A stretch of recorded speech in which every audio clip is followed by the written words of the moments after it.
We are back here on the Cowboys Report at the NFL Combine. We'll break down the latest we hear each day from the Combine. Heavy focus today, of course, on the NFL Draft. Several formal meetings now known between Cowboys and different players. Big shouts to guys like Nick Harris, Tommy Yarsh, and others who I'm forgetting to mention right now. I had some good details on those. If you want more updates on who these formal meetings are going on with the Dallas Cowboys, type me in the comments section. I think it's actually pretty valuable, A, to get a feel for what position groups the Cowboys are likely going to target in the draft, and there's at least some semblance of interest in these guys as well. So if you want more updates, type me right now. All right, we'll go through the 13 players that we know here. First up is Mykel Williams, the edge rusher out of Georgia. And this would have to be a first-round pick. He's not going to fall to day 2 or anything like that. Coming off a not the most productive season, injuries were a factor in that. He made the comment today he felt he was closer to 60% than maybe the full 100% you'd certainly like to be at from that capacity. This is a fit, though, in Matt Eberflus's defense. This is a great athlete, great size, great frame. I think the ankle means I don't think he's going to test. We'll have to check in on that one later on, double-check that there. He apparently really likes his interview with the Cowboys. He was smiling, talking about it the entire time. So that's hopefully a good thing for him, at least.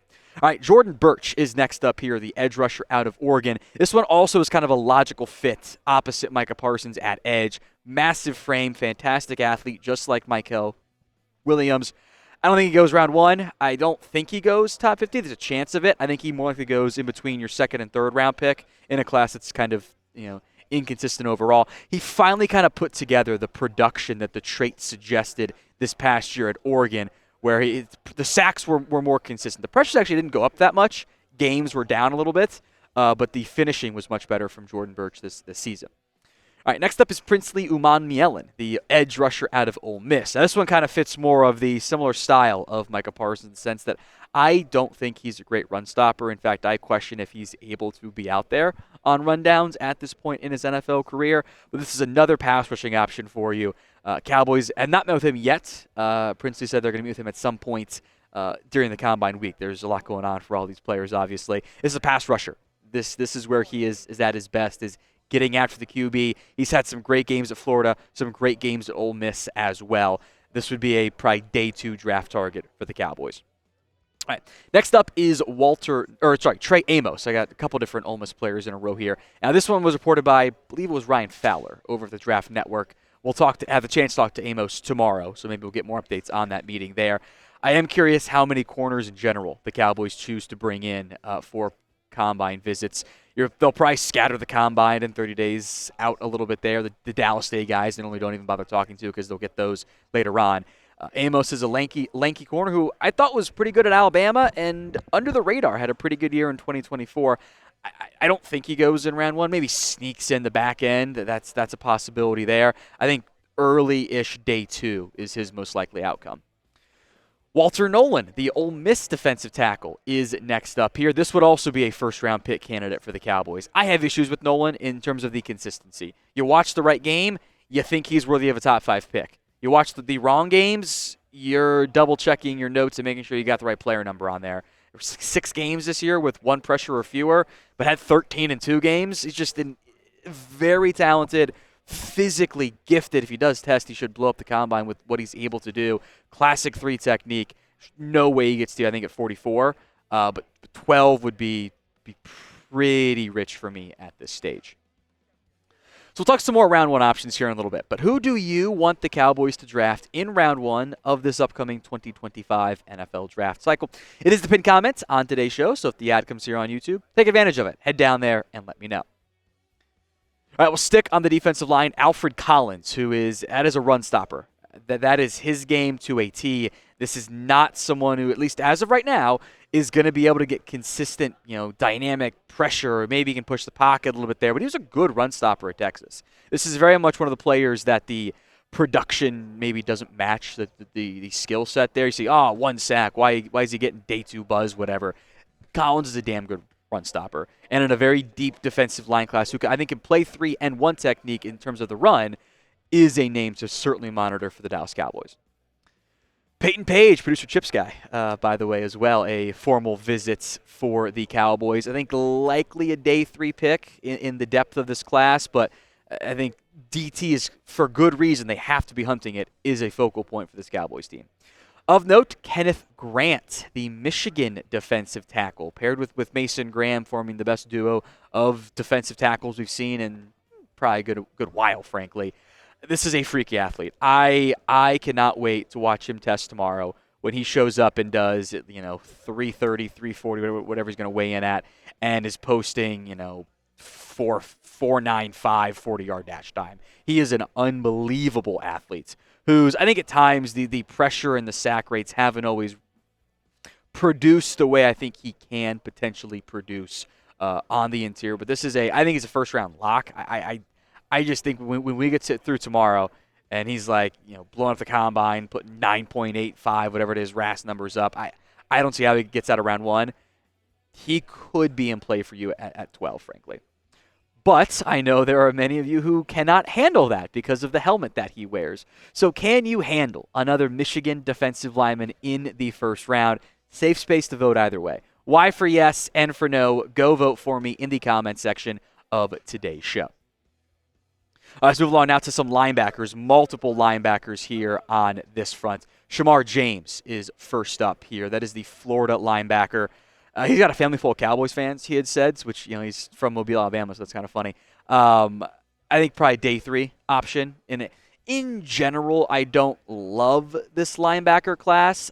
I think it's it's more depth focused. Jihad Campbell's really good. We'll talk about Carson Schlesinger here in a little bit, and how you count Jalen Walker. At that point, you got linebackers you like a lot, but I don't see a lot of prime day 2 candidates. Danny Stutzman, the Oklahoma linebacker, is next up here. He's got a formal visit with the Cowboys. Coverage concerns, but I think early down linebacker, there's a lot of talent there consistently around the football. The 100-plus tackle numbers certainly reflect that as well. I thought it was better in 2023 when his TFLs were twice as high, but I think if you're looking for clear this team needs linebacker depth and maybe a veteran starter too, I think in general these linebacker visits kind of hinting at day 3 options. The exception here is probably Carson Schlesinger, who I think would have to be probably pick at 44. I don't think he gets to you in the 3rd round. Has the best hair here at the NFL Combine. Just hockey player locks, we'll call it. Fantastic. This was a walk-on at UCLA originally, who earned a starting role and has speed and instincts. And that combination normally leads pretty good results in the NFL. He can cover.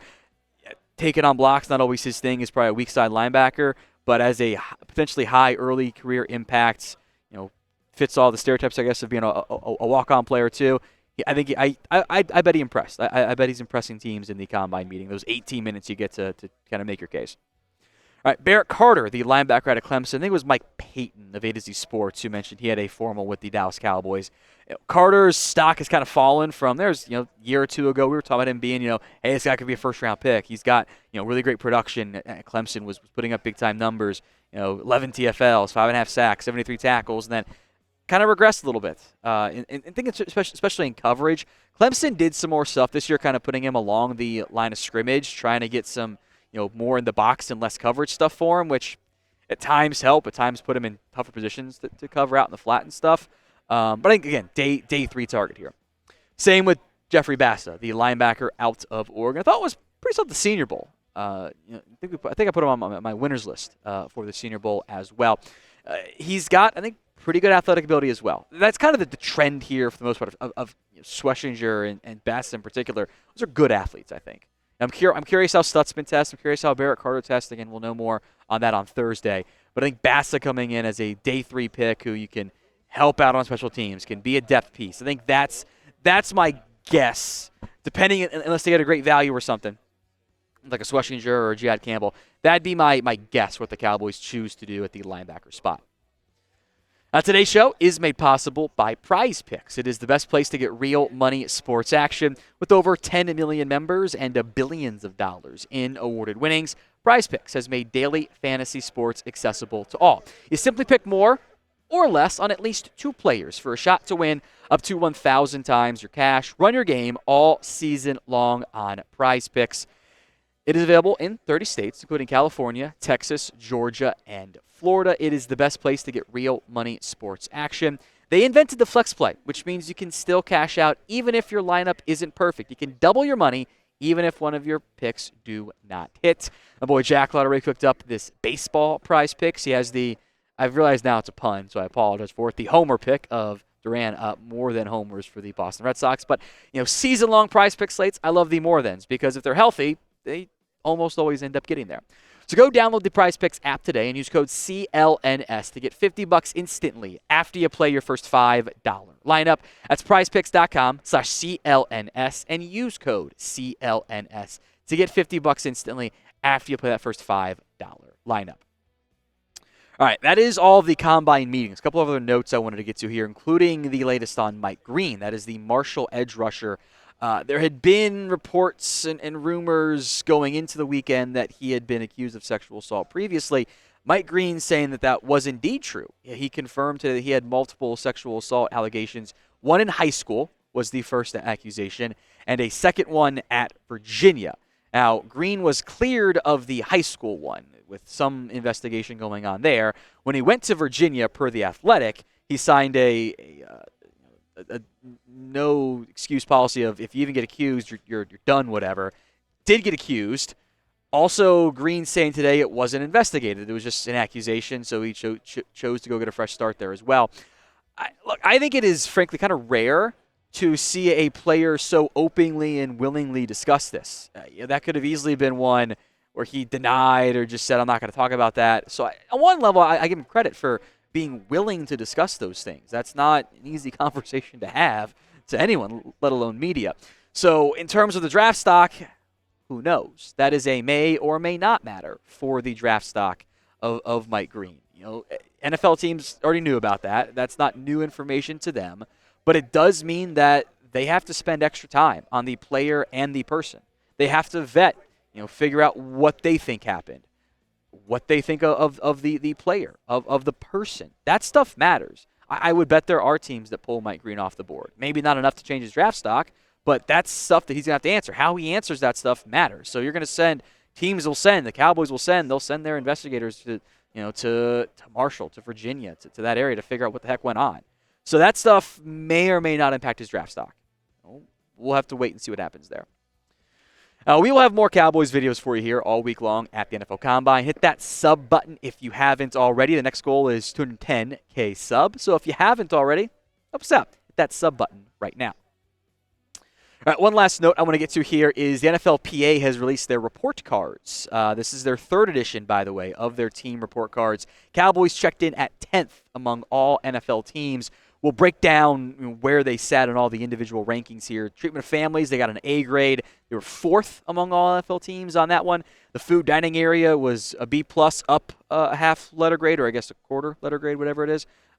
3rd letter grade, #math. 11th there. Nutrition dietitian, they were also a B+, 17th. Locker room is an A. Apparently Dallas had some plumbing issues this year, which I find interesting. Locker room remains the issue, just like it was last year for the Cowboys, that they think the training room is understaffed. That's why the training room and staff got C's on that front. They just don't think there's enough physical therapists, and I think the training room could do with some upgrades as well, which was an issue last year. Still an issue. Weight room's an A, did drop down from or A- this year, was an A in 5th last year, so it dropped a little bit there. Strength coaches stated to be B+, no changes there. Team travel is up a little bit from a B-, or from a C- to a B-. Head coach was an A. They fired the head coach, by the way. Ownership overall was a B, 18th overall. Look, my mindset is this. The Cowboys are a money printing facility. There's really no reason that you shouldn't have. Simply hire more physical therapists. Go hire 5 more people, 10 more people, whatever it is. Come on, Jerry. Like, you want to be a world-class organization. You got limitless funds.